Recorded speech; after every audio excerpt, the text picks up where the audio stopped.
self-inductance of a long solenoid.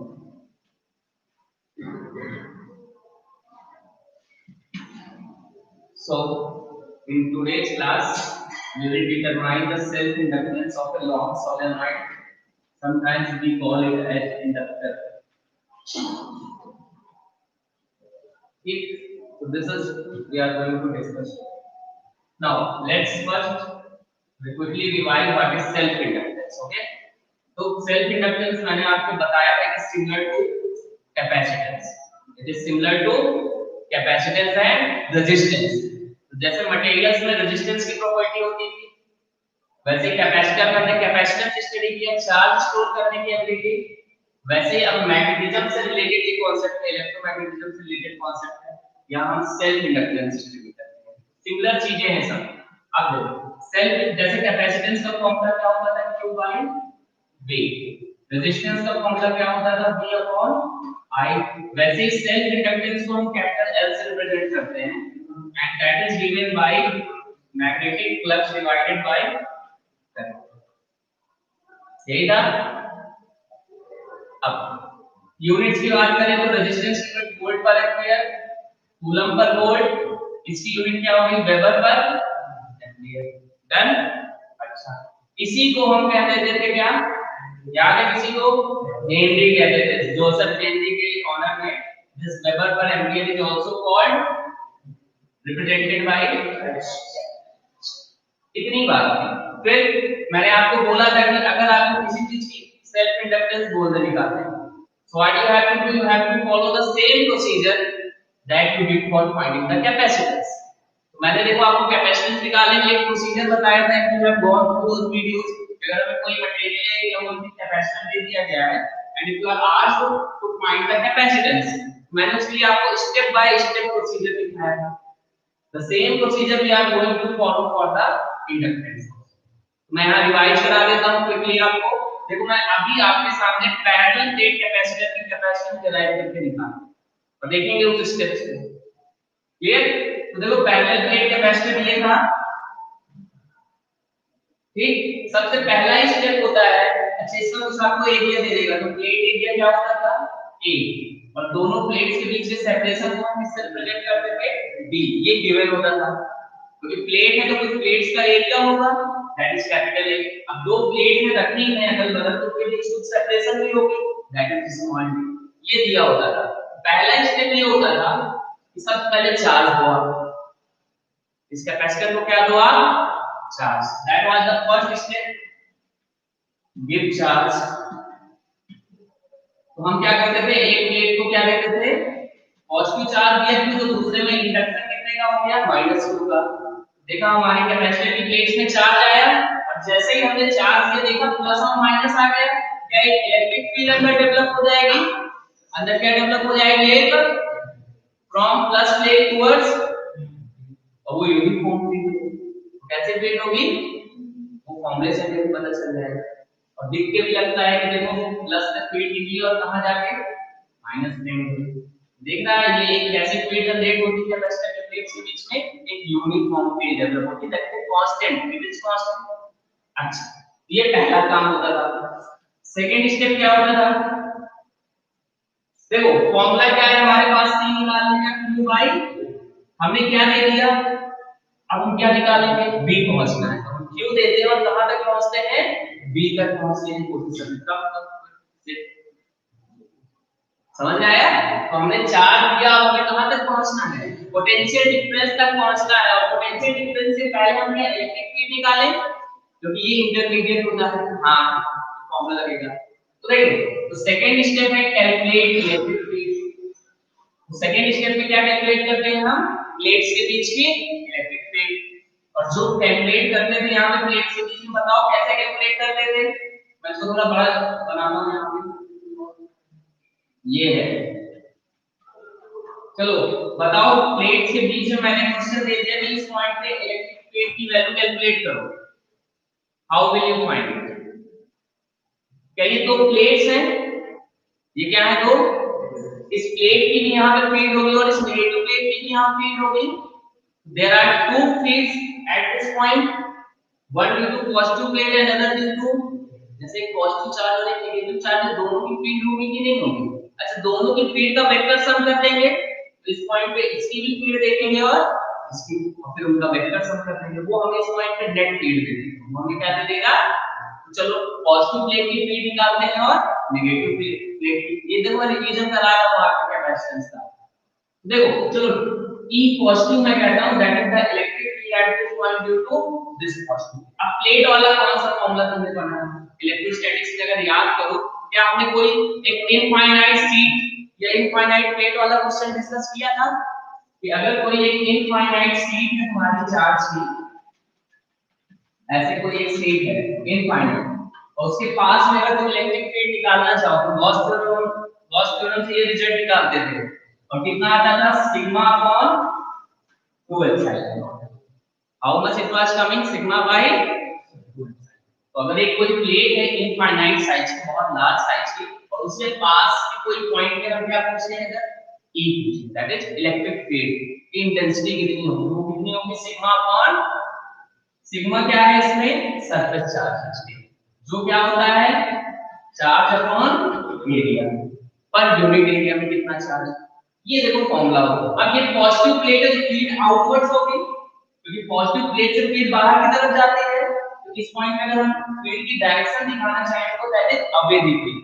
अगर negative plate होती तो फील्ड टुवर्ड्स द प्लेट, लेकिन मैग्नीट्यूड कितना रहता? Sigma bye 2 epsilon. अच्छा, क्या यही कॉन्सेप्ट यहां लगाएंगे? चलो, तो पॉजिटिव प्लेट की वजह से यहां पे फील्ड क्या इधर होगी, away from the positive plate, इसको हम क्या कहते हैं? E positive. अब वो कितना होगा? Sigma upon 2 epsilon. अगर इसकी सरफेस चार्ज है उसकी सिग्मा, वो हम 4 से निकाल लेंगे। अच्छा, नेगेटिव के लिए बताओ, इस पॉइंट पे वो भी सिग्मा अपॉन 2 एप्सिलॉन बताया ना, चाहे प्लेट पॉजिटिव है चाहे plate, magnitude is always given by this, बस डायरेक्शन बदल जाएगी, प्लस के लिए अवे होगी प्लेट से फील्ड और नेगेटिव के लिए इनवर्स। तो चलो, इस पॉइंट को मैं थोड़ा इसकी वजह से जो फील्ड है उसको मैं थोड़ा ड्रॉ करना चाहता हूं। बताओ, लेफ्ट की तरफ ड्रॉ करूं कि राइट की तरफ? नेगेटिव प्लेट ये है, तो तुम्हें पता है कि अगर किसी पॉइंट ये प्लेट है जो नेगेटिव है, तो मैं इस पॉइंट पे फील्ड पूछता हूं, प्लेट नेगेटिव है, बताओ पॉजिटिव होता तो अवे होती फील्ड उससे, लेकिन ये नेगेटिव है तो फील्ड उसके तरफ, नेगेटिव प्लेट की तरफ होगी फील्ड की नहीं होगी, क्योंकि जो फील्ड लाइंस होती है वो नेगेटिव की तरफ जाती है कि नहीं? तो देखा जाए तो field vector will be pointing towards the negative plate, ये होगा। अगर ये प्लेट पॉजिटिव होती तो अवे हो जाती है। यही होता है ना कॉन्सेप्ट कि अगर एक पॉजिटिव चार्ज है तो लोग ऐसे बोल देते हो, मैं पूछूं यहां इलेक्ट्रिक फील्ड की डायरेक्शन बताओ, बताओ क्या इधर बनाओगे कि इधर बनाओगे? ये सही है कि ये सही है? Which one is right? This one is right. Why? क्योंकि अगर तुम इलेक्ट्रिक फील्ड लाइंस ड्रॉ करोगे और इस पॉइंट पे फील्ड देखोगे तो वो आउटवर्ड से तो होगी, बाहर की तरफ, it will be away from the positive charge. ऐसे याद रखो ना कि अगर एक पॉजिटिव चार्ज है उसके पास के किसी पॉइंट पे तुम फील्ड की डायरेक्शन बताना चाह रहे हो तो वो हमेशा अवे, पॉजिटिव चार्ज से फील्ड कैसी होगी? और अगर यही एक नेगेटिव चार्ज होता, अगर सेम पॉइंट पे फील्ड की डायरेक्शन पूछना तो वो उसके तरफ होती, क्योंकि फील्ड लाइंस नेगेटिव की तरफ जाता है। इसको याद रखो तुम लोग, भूल गए हो अगर सारे कॉन्सेप्ट इलेक्ट्रोस्टैटिक्स के।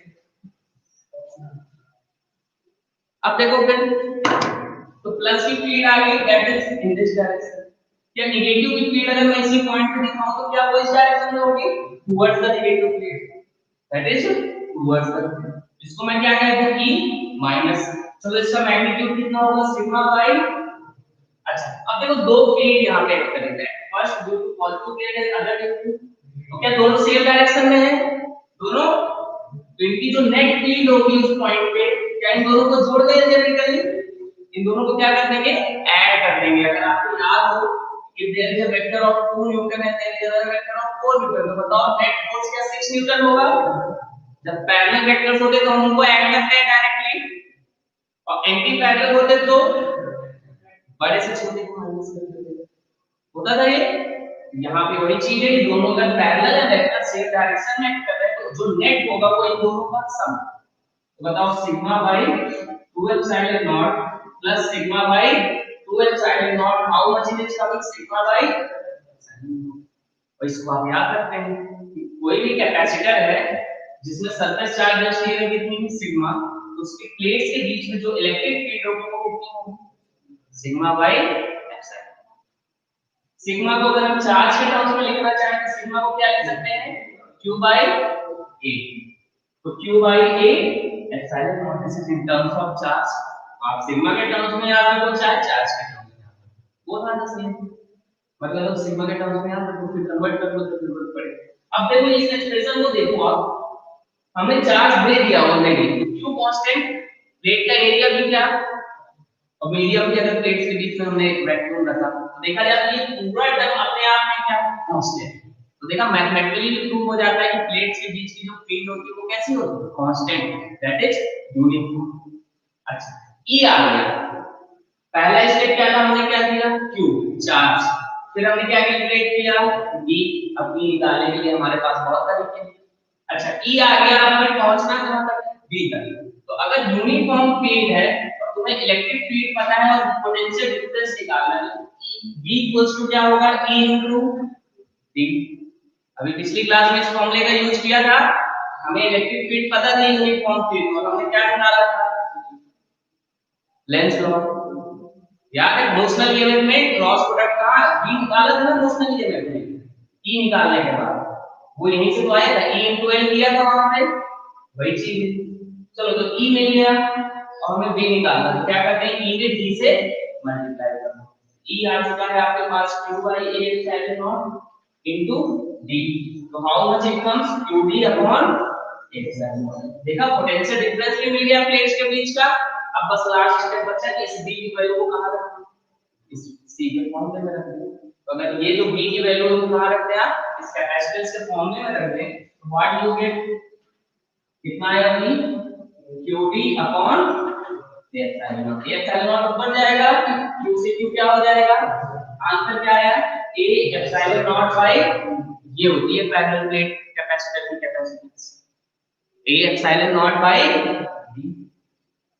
देखा तो प्रोसीजर आप याद रखोगे तो बहुत इजी होगा। सिर्फ ये जो प्रोसेस है ये जो स्टेप्स है ये सिर्फ जहां नहीं मैं किसी भी चीज की कैपेसिटेंस आपको कभी निकालने को कहूंगा you will go through the same process. और देखो इस प्रोसेस में आप बहुत सी चीजें कैलकुलेट भी कर रहे हो, आप e भी पता कर रहे हो b भी निकाल रहे हो and then limit c। Clear है? अच्छा अब यहां से आप देख रहे हैं क्या कैपेसिटेंस किन किन चीजों पे डिपेंड करता है। देखो ज्योमेट्री पे डिपेंड करना है, एरिया पे, प्लेट्स पे, सेपरेशन के बीच पे और मीडियम पे। एप्सिलॉन मीडियम की प्रॉपर्टी है तो मैंने बताया था कैपेसिटेंस चार्ज पे नहीं डिपेंड करता है ना ही b पे डिपेंड करता है, वो किस पे डिपेंड करता है geometry and medium. Geometry and medium कुछ उसी तरह से रेजिस्टेंस ना तो पोटेंशियल डिफरेंस पे डिपेंड करता है ना ही ये भी ज्योमेट्री पे लेंथ और एरिया पे और मटेरियल की स्क्वायर होता था ये सेम चीज। वैसे ही क्या होता है इंडक्टेंस, सेल्फ इंडक्टेंस भी कुछ उसी तरह से है कि ये ना तो मैग्नेटिक फ्लक्स पे डिपेंड करेगा ना ही ये भी किस पे डिपेंड करेगा ज्योमेट्री पे, इंडक्टर पे और मीडियम पे। इसीलिए मैंने तीनों चीजों को एक जगह लिख के दिखाया ताकि आपको याद रहे कि all are similar to each other. Current electricity में रेजिस्टेंस पढ़ते थे, कैपेसिटेंस वाले चैप्टर में कैपेसिटेंस पढ़ते थे और अब इंडक्टर वाले चैप्टर में इलेक्ट्रोमैग्नेटिज्म में इंडक्टेंस पढ़ते हैं। क्लियर? अच्छा तो इंडक्टेंस ये किसकी प्रॉपर्टी है आपके ज्योमेट्री की और मटेरियल की प्रॉपर्टी है। अच्छा ये हो गया कैपेसिटेंस निकालने की प्रोसेस। ओके नाउ अब हम इंडक्टेंस निकालने की प्रोसेस में जाते हैं। इंडक्टेंस अगर हमें निकालना है, सेल्फ इंडक्टेंस अगर फाइंड आउट करना है किसी भी इंडक्टर की तो उसके लिए हम क्या प्रोसेस फॉलो करेंगे, कुछ उसी तरह से फॉलो करेंगे। देखो हम क्या देंगे यहाँ करंट, वहां क्या देते थे चार्ज, यहाँ क्या देना स्टार्ट करेंगे करंट और फिर पहुंचेंगे कहां तक मैग्नेटिक चेंज से मैग्नेटिक फ्लक्स तक पहुंचेंगे। देंगे क्या करंट और कहां तक पहुंचना है मैग्नेटिक। ये हमारा एम होगा। यहाँ चार्ज से पी तक पहुंचते थे, यहाँ आई से फाई तक पहुंचे। तो step 1 give current, give electric current to inductor, ये सॉलिनॉइड है आपका। सबसे पहला स्टेप ये करेंगे तो उसको हम क्या देंगे। अच्छा स्टेप 2, ये बताओ हमें कहां तक पहुंचना है, मैग्नेटिक फ्लक्स तक पहुंचना है। कहां तक पहुंचना है ये बताओ। करंट के बाद तुम्हें मैग्नेटिक फ्लक्स निकालना है, तो बताओ मैग्नेटिक फ्लक्स के लिए क्या फॉर्मूला होता है, B into A। Magnetic flux का फॉर्मूला क्या होता है, B into, मतलब तुम्हें मैग्नेटिक फील्ड भी पता होना चाहिए, क्या भी पता होनी चाहिए। तो जैसे वहां B निकालने के लिए इलेक्ट्रिक फील्ड निकाल देते, वैसे ही यहाँ फाई निकालने के लिए हमें मैग्नेटिक फील्ड निकालनी पड़ेगी। और ये बताओ सोलेनॉइड है अभी, तो मतलब मैं अभी सोलेनॉइड स्टेप सीख रहा हूं। सेकंड स्टेप क्या होगा, कैलकुलेट B।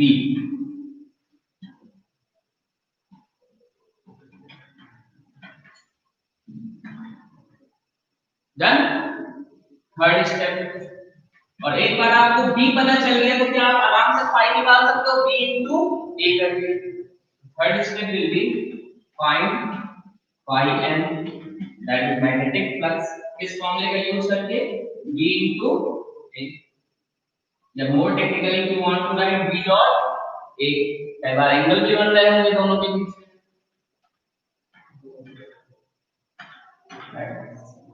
फिर एक बार फाई पता चल गया तो ध्यान रख देंगे क्या मिल जाएगा हमें, सेल्फ इंडक्टेंस।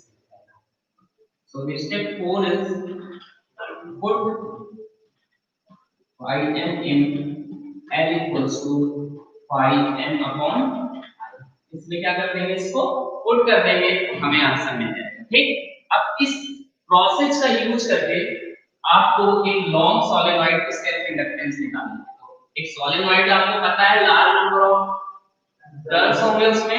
अब लॉन्ग सोलेनॉइड इसका क्या मतलब, what do mean by a long solenoid, कि जो इसकी लेंथ होगी इसके रेडियस के कंपैरिजन में बहुत लार्ज होगी। तो जैसे फॉर एग्जांपल मैंने आपको एक सॉलिनॉइड दे दिया लेट्स से, जिसकी मैंने लेंथ दे दी आपको 1 मीटर, कितनी दे दी 1 मीटर, और इसका जो रेडियस दे दिया मैंने हर टर्न का जो रेडियस है let's say that is 1 mm।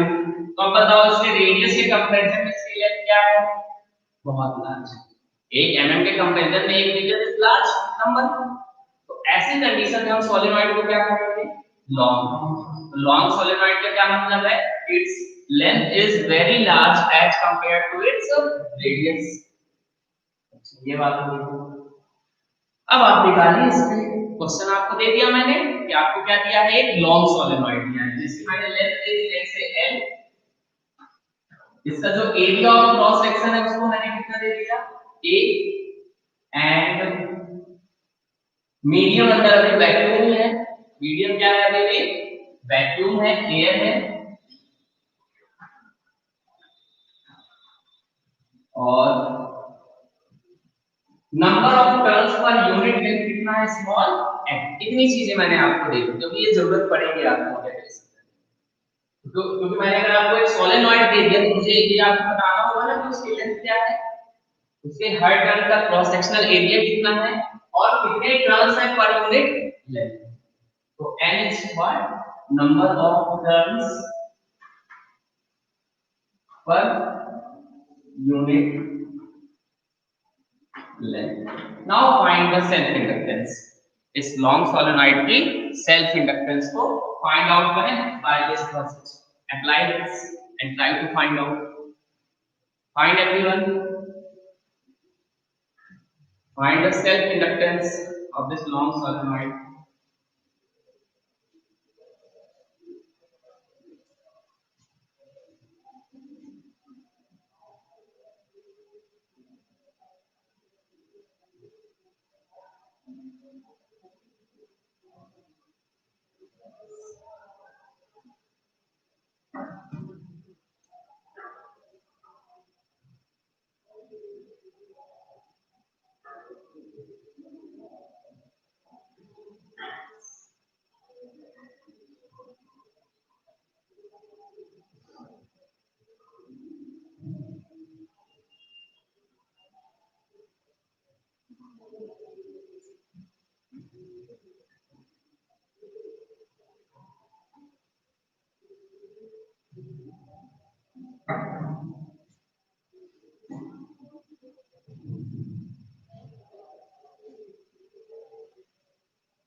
Okay, now I am going to ask from you one by one, तो आप प्रिपेयर रहें आंसर देने के लिए।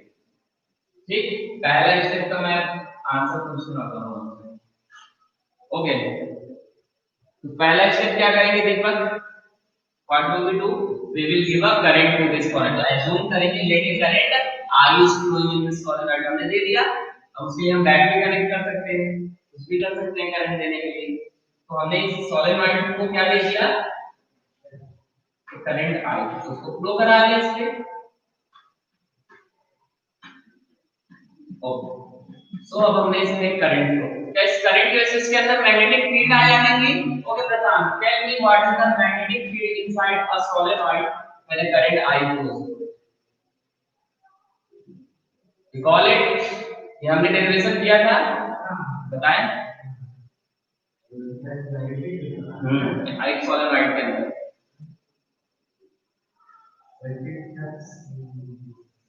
No, I am asking what is B inside this solenoid. हमने डेरिवेशन इसका नहीं किया था, लेकिन हाँ हमने डिस्कस किया था कि क्या होता है। बहुत इंपॉर्टेंट फॉर्मूला है, देखिए सोलेनॉइड टॉपिक डिस्कस किया था फोर्थ चैप्टर में कि नहीं हमने? Mu naught I know. Okay, अभी you tell. No, Prashant any ideas?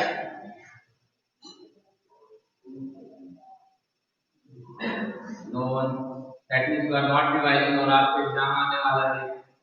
ये सब इसी के तो क्वेश्चन रहेंगे जो कितने चैप्टर से, तो आप रिवाइज क्यों नहीं कर रहे हो कितने चैप्टर से? Teacher tell what is the magnetic field inside a solenoid?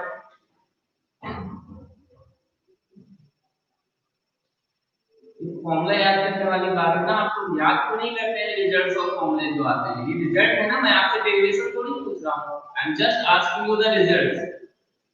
Yes tell. Mu naught N I, it's so simple, mu naught, this was the expression of magnetic field inside a solenoid, sit down everyone। तो अगर हमने एक I की current ले ली from solenoid, तो उसके अंदर जो मैग्नेटिक फील्ड आ रही है वो कितनी आ रही थी? और क्या यूनिफॉर्म होती थी ये, जैसा हमने देखा था? अच्छा, हमें B पता चल गया, ठीक। अच्छा, तो बताएं इस पूरे सोलेनॉइड से टोटल फ्लक्स कितना पास हो रहा होगा? What is the total flux passing not an total flux I am asking. अच्छा, इसमें कितने टर्न्स हैं ये अभी आपको पता है क्या? नहीं। अच्छा, एक टर्न में उसका क्रॉस सेक्शनल एरिया कितना है? एक सिंगल टर्न का क्रॉस सेक्शनल एरिया क्या है? तो एक सिंगल टर्न से कितना फ्लक्स पास करेगा, हम क्या करते हैं b into a। तो अगर आप b into a कर रहे हैं, that means this is the magnetic flux passing through one turn, this is the magnetic flux passing through. But अगर हम एज्यूम कर लेंगे कितने टर्न्स है इसमें, कैपिटल N, तो टोटल फ्लक्स की अगर हम बात करेंगे तो हमें क्या मल्टीप्लाई करना पड़ेगा इसमें, कैपिटल। बताया था ये पिछली क्लास में मैंने। अच्छा, अगर आपको number of turns per unit length कितना दिया है, स्मॉल लेंथ, और लेंथ क्या दी हुई थी L, तो बताओ कैपिटल L को क्या लिख सकते हैं? स्मॉल n into L, तो capital N is equals to small n। क्योंकि पर यूनिट लेंथ में नंबर ऑफ टर्न्स पता है आपको, और टोटल लेंथ दी हुई है, तो टोटल अगर टर्न्स कोई पूछेगा तो वो क्या होगा, small n into number of turns per unit length multiplied by the length of the solid. ये आपको टोटल नंबर दे दिया कि कितने नंबर्स में आपके, ये चीज समझ में आई? b कितना है, म्यू नॉट एन आई, पुट करें हम k into n, तो n into n क्या हो जाएगा, mu naught n square an into i, ऐसे लिख सकते हैं इसको भी इनिशियल की। देखो हमने क्या निकाल लिया, पाई m निकाल लिया, पाई टोटल लिखिए इसको तो ज्यादा बेटर होगा। यहां पे इसको ना पाई टोटल लिखिए, इससे आपको क्लैरिटी मिलेगी, हमें टोटल फ्लक्स निकालना है अपने सॉलिनॉइड से एचसी के। अच्छा, तो देखा हमने क्या किया, सबसे पहले करंट लिया, उससे क्या निकाला b, उससे क्या निकाला हमने। अब उसका अगर हमें रिजल्ट पता है तो हम उसको डायरेक्टली यूज कर सकते हैं, और b से फिर हमने क्या निकाल दिया, पाई। अब पाई आ गया, उसको क्या कर दिया, पुट कर दिया। एक बार फ्लक्स मिल गया तो उसको फिर क्या कर दें, यहां पुट करें, फाइनल आंसर बताएं L का। What is the self inductance? Put there in the last step. देखा हमने एक एक स्टेप किया है, आप मैच करा सकते हैं। देखो हमने करंट दिया, हमने बी निकाला और बी से फिर flux then N, so simple. What is the answer? हां, mu naught N square L या एल, तो भी आप बोलना चाहें, that is the final answer. तो हमने यहाँ पर सेल्फ इंडक्टेंस निकाल ली, so L equals to mu naught n square a, this you should remember. देखो ये रिजल्ट आ गया। अब आपको देखो डेरिवेशन समझ लिया ना अच्छे से, बट अब मैं आपसे पूछूंगा कुछ दिन बाद फिर आपको भूल जाएगा। बात ये है कि आप प्रैक्टिस करिए क्वेश्चंस की और रिवीजन करते रहिए, क्योंकि देखो आगे ना अब मैं आपसे डेरिवेशन नहीं पूछूंगा, जब भी पूछूंगा क्या पूछूंगा आपसे, ये फॉर्मूला ये रिजल्ट से पूछूंगा। तो अगर आप कभी कोई डेरिवेशन नहीं कर पाते, at least try to remember the answers. आप इसके रिजल्ट्स भी याद कर लेंगे ना, तो आगे की चीजें समझने में आपको कोई भी दिक्कत नहीं होगी। जैसे ये अगर याद होता, इसका डेरिवेशन नहीं आता मेरे डिफरेंट थी, वैसे तो आना चाहिए, स्टिल अगर आप किसी तरह से कैपेबल नहीं है डेरिवेशन की, तो कोई टॉपिक को छोड़े नहीं, उसके रिजल्ट्स और रिजल्ट्स को याद रखें, सो दैट आपको आगे दिक्कत ना आए उसकी वजह से। अच्छा, सेल्फ इंडक्टेंस क्या होती है सॉलिनॉइड की? Mu naught N square. अब देखते हैं ये किन किन चीजों पे डिपेंड कर रहा है। दिख रहा है ये ज्योमेट्री पे डिपेंड कर रहा है, एन ए एल ये सब ज्योमेट्री की प्रॉपर्टी है, these are the property of geometry. और क्या मीडियम का भी टर्म है यहाँ पे, it also depends on medium. तो सेल्फ इंडक्टेंस किन किन चीजों पे डिपेंड करता है? ज्योमेट्री पे एंड मीडियम। अच्छा, अगर मैं यहीं पे सॉलिनॉइड के अंदर एक मीडियम इंसर्ट कर दूं, so for a medium of relative permeability mu R, for a medium of relative permeability mu R, बताओ इस एक्सप्रेशन में क्या चेंज होगा? मैंने बताया था एक बार रिलेटिव परमिएबिलिटी का कांसेप्ट, जैसे डाइलेक्ट्रिक कांस्टेंट होता है वैसे ही क्या होता है रिलेटिव परमिएबिलिटी। तो अगर एक मीडियम आ गया तो म्यू नॉट की जगह क्या म्यू आ जाएगा? म्यू नॉट की जगह क्या आ जाएगा? उस मीडियम की permeability. And you all know that कि म्यू इक्वल्स टू होता है म्यू आर इनटू ऐसे याद आ रहा है, ये हमने सब डिस्कस किया है। Put here so mu R mu naught N square, this is the self inductance। तो कई बार आता है कि how you can increase the self inductance of solenoid, आप एक सॉलिनॉइड की सेल्फ इंडक्टेंस को कैसे बढ़ा सकते हैं? देखो हम उसके अंदर एक ऐसा मीडियम इंसर्ट करते हैं जिसकी म्यू की वैल्यू ग्रेटर हो, क्या n की ग्रेटर हो जाएगा, देख रहे हो इस टर्म में म्यू आर मल्टीप्लाई हो जा रहा है। इस टर्म में ये जो ओरिजिनल टर्म था हमारे पास क्या था, mu naught n square, medium डालने से क्या भी आ गया म्यू आर, प्रोडक्ट में क्या भी आ गया। अगर म्यू आर की वैल्यू लेट्स से मैंने 100 दे दी, क्या दे दी, क्या हमारी इंडक्टेंस 100 टाइम्स बढ़ गई? हमारी इंडक्टेंस क्या हो गई 100 टाइम्स हो गई इनिशियल इंडक्टेंस का, क्योंकि प्रोडक्ट में हो जाएगा ना 100, क्लियर है ना? तो कभी भी इंडक्टेंस बढ़ाना है तो we can always insert a medium जिसके लिए म्यू आर की वैल्यू क्या ग्रेटर है, और ऐसे मटेरियल्स को हम फेरोमैग्नेटिक कहते हैं। ऐसे मटेरियल जिनके लिए रिलेटिव परमिटिविटी बहुत लार्ज होती है, दे आर फेरोमैग्नेटिक। जैसे आयरन, इसीलिए आयरन की रॉड आप इंसर्ट करा सकते हो, cobalt nickel, these are ferromagnetic. तो आयरन, कोबाल्ट एंड निकल ये फेरोमैग्नेटिक मटेरियल है जिनकी म्यू की वैल्यू बहुत लार्ज होती है, these are very large value of, मतलब ये अच्छे मैग्नेटिक मटेरियल होते हैं, these are good magnetic material. इसीलिए आप जब भी मैग्नेट बनाते हो तो आयरन का यूज करते हो मोस्टली मैग्नेट्स बनाने के लिए, देखा है आपने, that is the because these are ferromagnetic, इनमें मैग्नेटिक प्रॉपर्टीज होती है बहुत अच्छी। तो कई बार क्वेश्चन आएगा कि हमने एक सॉलिनॉइड है उसके अंदर एक आयरन की रॉड इंसर्ट करा दी, बताओ उसकी सेल्फ इंडक्टेंस पे क्या इफेक्ट पड़ेगा? इट विल इंक्रीज, उसकी सेल्फ इंडक्टेंस क्या हो जाएगी इंक्रीज हो जाएगी, that's the. So this is about the self inductance of a solenoid। now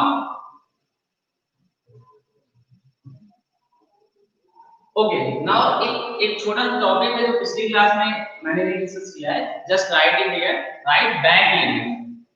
लेकिन बैक ईएमएफ क्या होता है? What is the back EMF?